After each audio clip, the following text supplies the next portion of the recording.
Okay, so if there's one thing you need to remember, the sum of the forces are equal to 0 if we're talking about static equilibrium. The sum of the forces are equal to 0. All right, so that's all you need to know. So what do we have? So we have the sum of the forces are equal to 0. And that, for 2D problems, that gives us two sets of equations. The sum of the forces in the x direction are equal to 0, and the sum of the forces in the y direction are equal to 0. And sometimes you have to solve these simultaneously. All right? And if we have a 3D problem, we also have the sum of the forces in the z direction are equal to 0.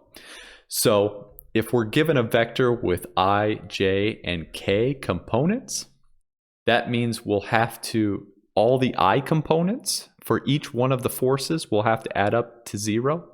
Each one of the components for the j direction will have to add up to 0. And each one of the components for the k direction will all of those will have to add up to 0 for static equilibrium.